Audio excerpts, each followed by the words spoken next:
This is Next Radio 2016 with Broadcast Bionics. Innovative solutions for creative people. Thanks, James. Hi, I'm Ben, and I'm here today to tell you how to make live streaming work for your audience. Are you excited yet? Thanks. I was 1 week into a 6-week trip across the States back in February, and I was in West Oakland. I was couch surfing with different DJs, staying with a new DJ every couple of days. The DJs were all top community members on Chew. Chew is a live streaming platform I started 18 months ago that focuses on DJs, producers, and radio stations.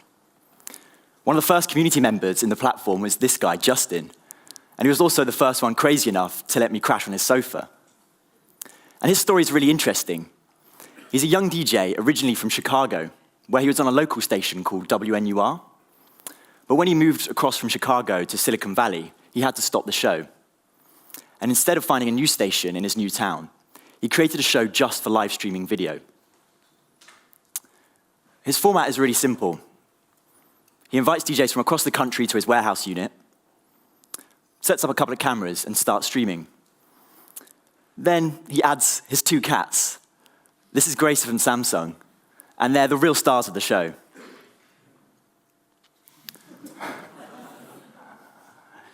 And he's built a really good audience over the last 18 months. He streamed 84 shows onto Chew.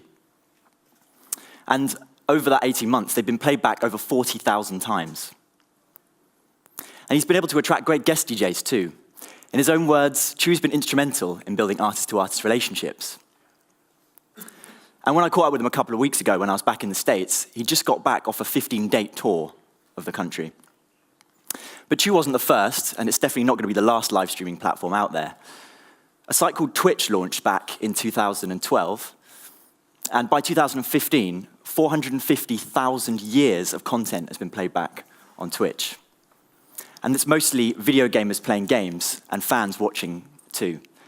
But this year they launched Twitch Creative, which lets you tune in on people painting, drawing, programming, and a little bit of music in there too. And of course, Facebook and Twitter both launched live streaming platforms this year.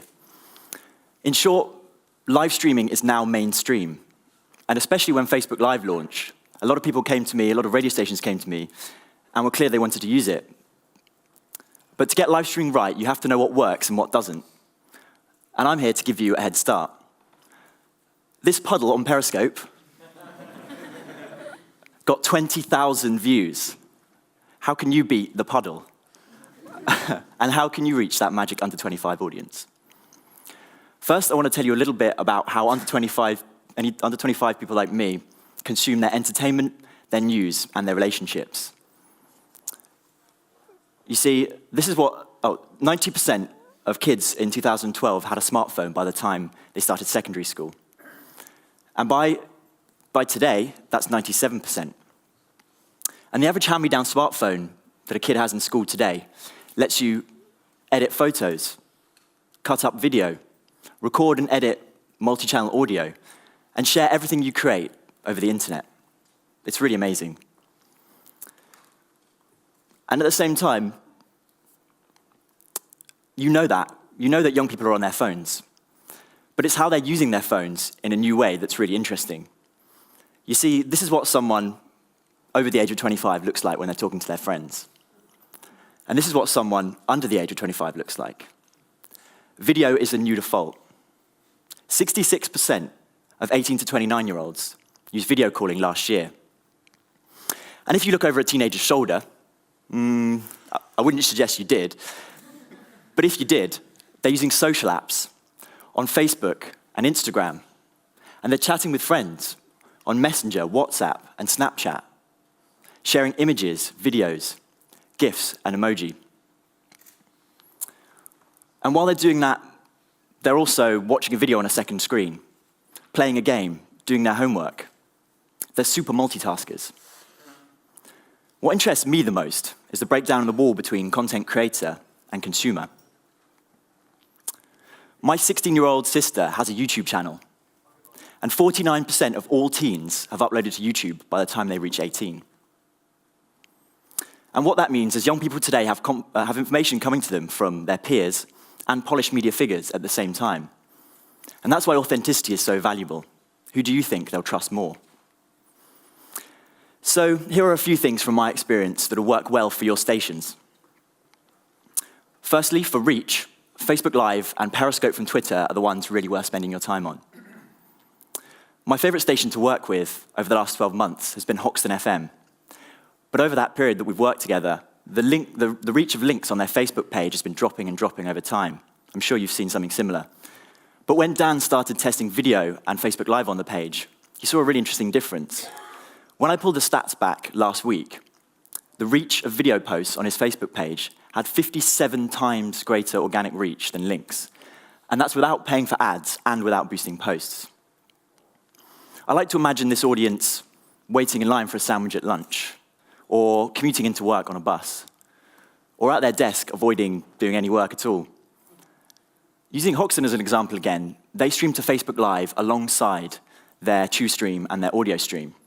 And they focus in on that first 5 to 15 minutes of the show. Dan's always creating new content to stop people mid-scroll down their timeline. That's what you should be aiming for. And at the same time, personality is really important.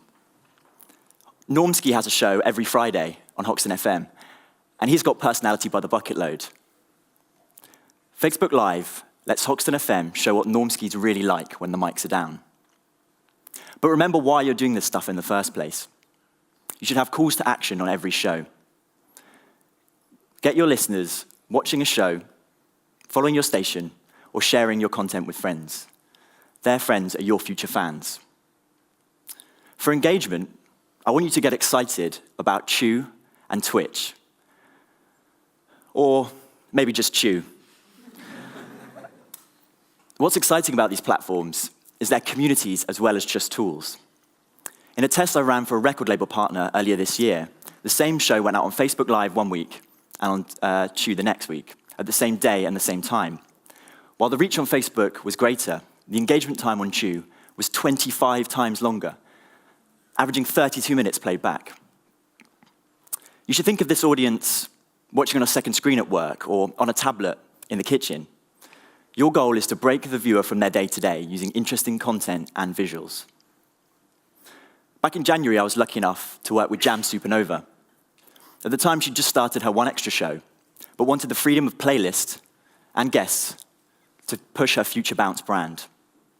Together, we put together a 5-episode series exclusively for Chew. You should watch it. It's really worth watching.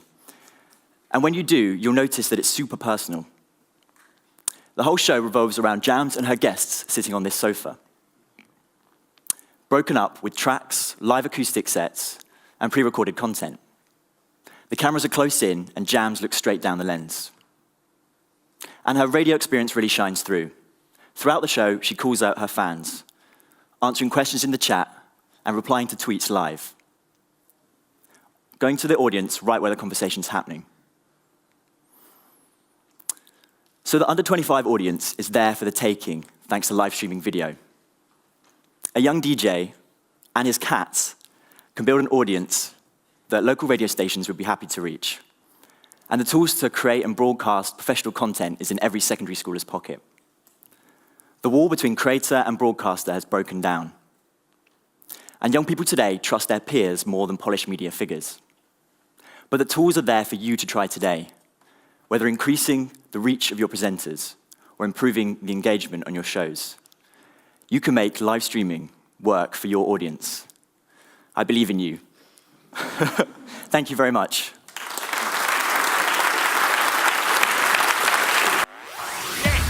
This is Next Radio 2016 with Broadcast Bionics. Innovative solutions for creative people.